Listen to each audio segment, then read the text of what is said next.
ফাতিমা ওঠো, কিন্তু সাইয়েদনা আলী রাদিয়াল্লাহু তাআলা আনহু বললেন কি জন্য উঠবো? আল্লাহ রাসূল সাল্লাল্লাহু আলাইহি ওয়াসাল্লাম বললেন তাহাজ্জুদের জন্য।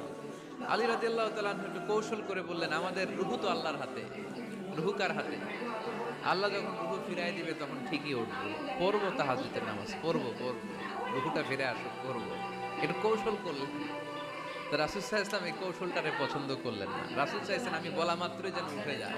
রাসূল সাল্লাল্লাহু আলাইহি ওয়াসাল্লাম তখনও রেগে গেলেন। বুখারীর বর্ণনা, তিনি ফিরে আসতেছিলেন আর রাগে নিজের রানের মধ্যে চাপড়াচ্ছিলেন এরকম, ওয়াকানাল ইনসানু আকসারা শাইইন জাদালা। আরে মানুষ কত ঝগড়া করতে জানে, আরে মানুষ কত তর্ক করতে জানে, মানুষ যে কত ঝগড়া করে, মানুষ যে কত তর্ক করে, নিজের উপর নিজে ঝাল মেটাচ্ছিলেন রানের মধ্যে চাপড়াতে চাপড়াতে। সুবহানাল্লাহ পড়ে।